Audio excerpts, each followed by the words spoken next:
Welcome back dito sa channel natin. Andito tayo ngayon sa Makati City. Update naman tayo dahil malapit nang matapos ang renovation o rehabilitation ng Ayala Triangle Garden. Kung napanood nyo yung previous vlog natin doon, isang bahagi na lang yung ginagawa. Tingnan natin ngayon kung tapos na ba.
So ayan guys, medyo madilim pa rin yung panahon natin sa ngayon. Andito na pala tayo sa harap ng The Peninsula Hotel. At makikita nga natin dito yung iconic landmark na dito sa Makati City, ang kanilang water fountain.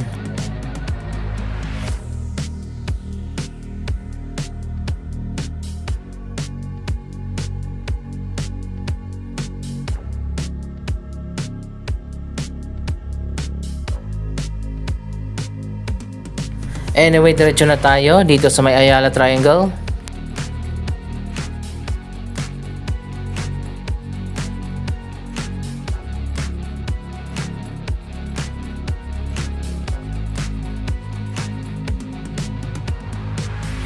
Wow, eto na nga, mukhang tapos na.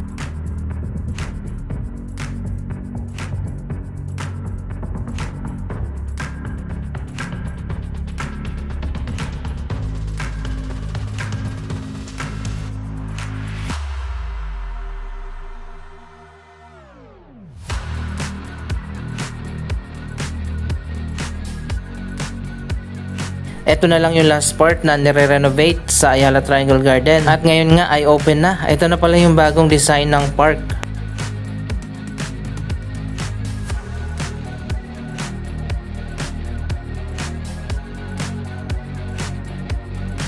Wow, tingnan nyo naman, mas maganda na ngayon.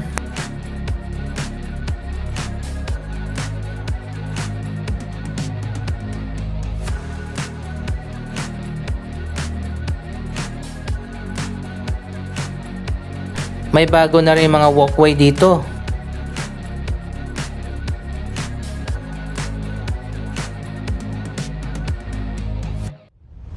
Ito na lang pala talaga yung maliit na bahagi na yan, yung hindi pa tapos. Ayan, ito na yung mga bagong walking path at may nakatanim na iba't iba mga halaman.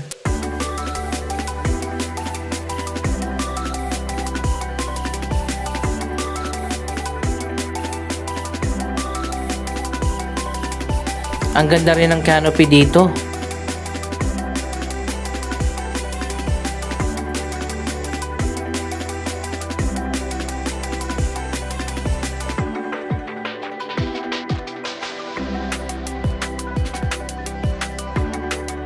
Wow, napakaganda, napaka-modern ang design ng park.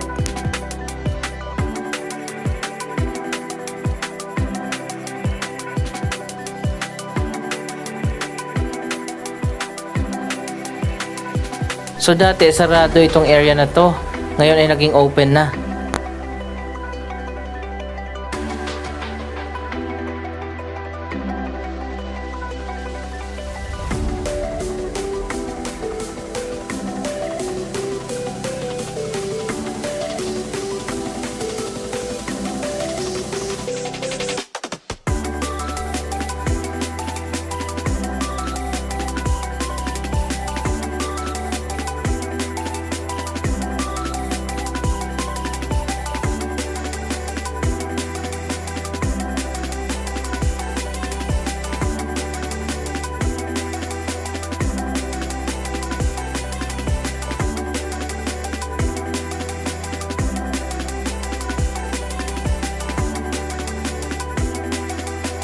At meron pang parang boardwalk dito, may sitting areas din.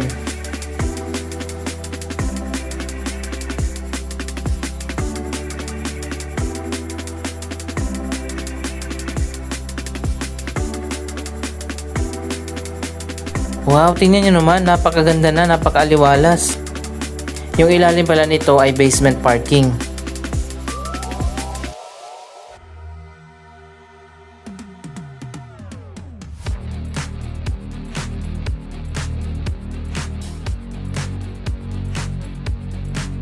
Mas maganda pa yung design ng park dito kumpara dun sa iba pang areas.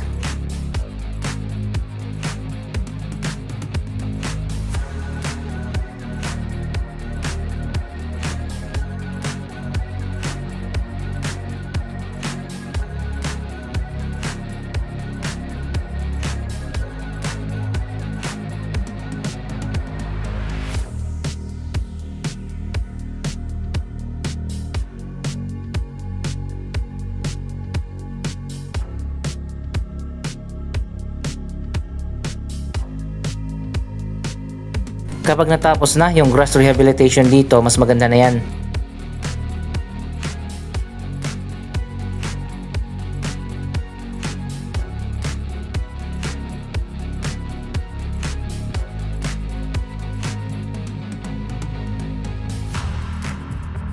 So finally, tapos na nga ang renovation dito.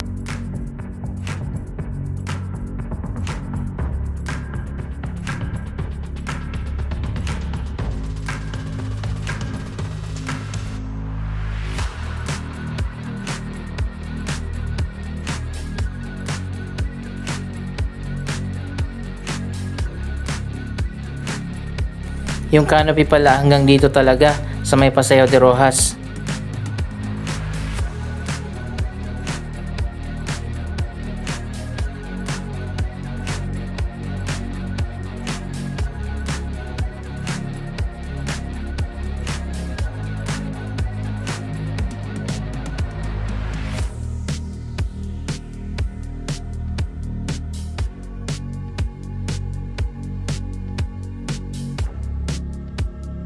Ito na yung pinaka main entrance niya papasok ng park.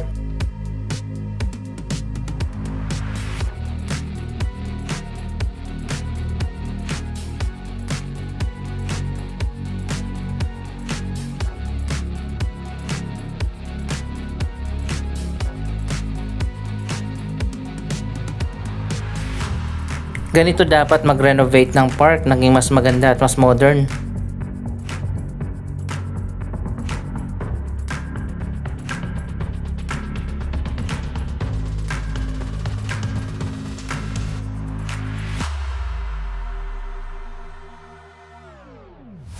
Sana nga lang yung ibang walkway dito mas nilawakan pa.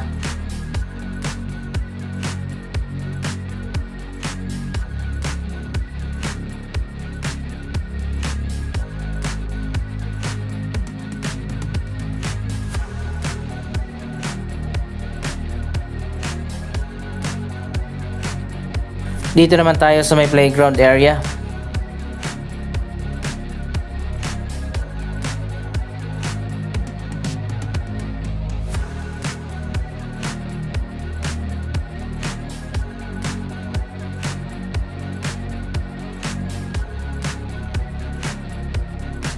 Mas pinaganda na nga yung playground dito. Marami ng iba't ibang mga atraksyon.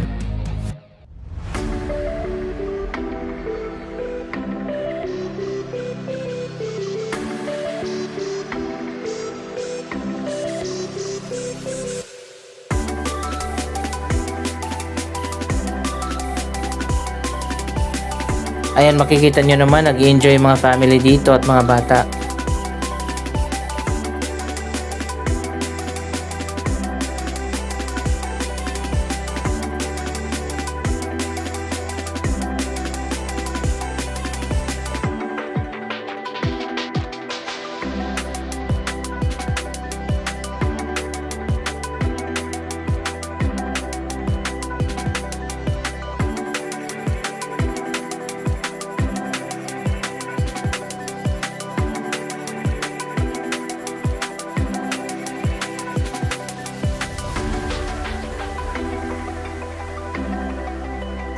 Ongoing din ang landscaping dito sa gitna ng park.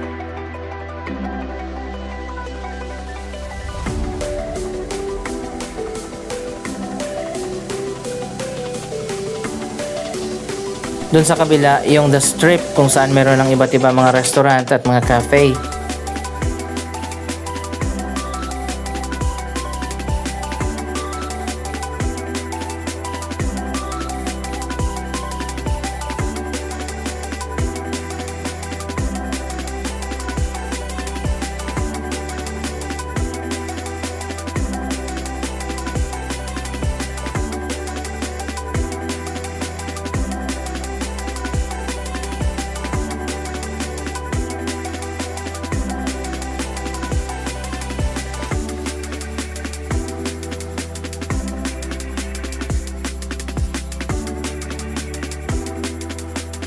May mini park din dito sa harap ng Ayala Triangle Gardens Tower 2.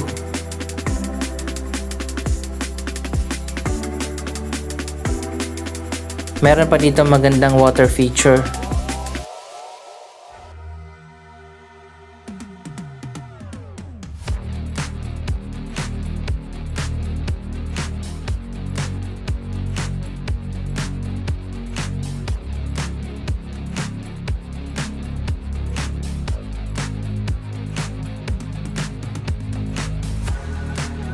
Abangan din natin ang pagbubukas ng bagong Mandarin Oriental Hotel.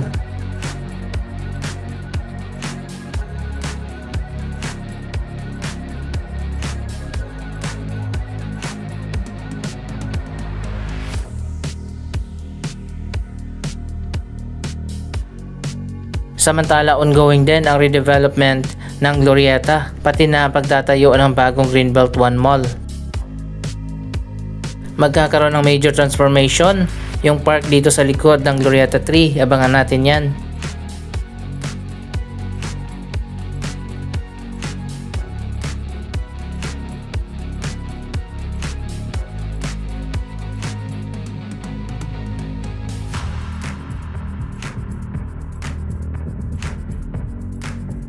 Samantala dito naman sa harap sa Glorieta 4, ginagawa na ngayon yung bagong Glorieta Park. Magkakaroon nga dito ng fountain at may hagdanan na rin na connected sa park.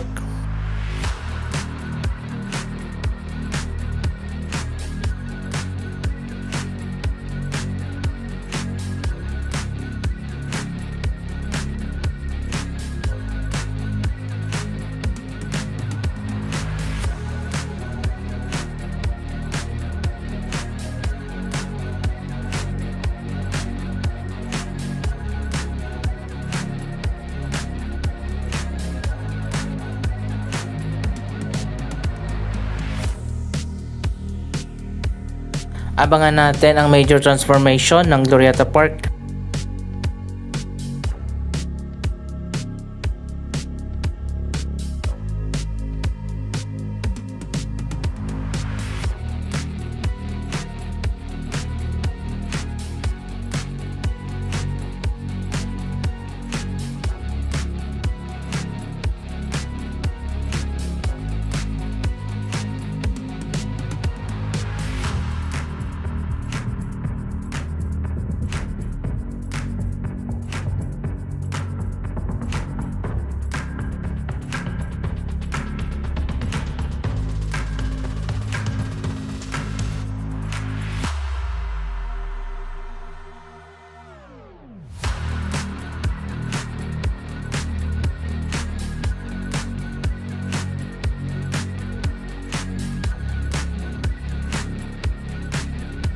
Dito sa labas ng mall, ayan makikita nyo naman, napakaganda na.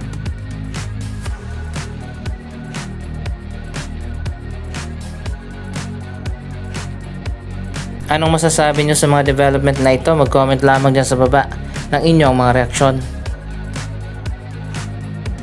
Maraming salamat sa inyong panonood. Huwag kalimutan na i-like, i-share ang video ito at mag-subscribe. Thank you for watching!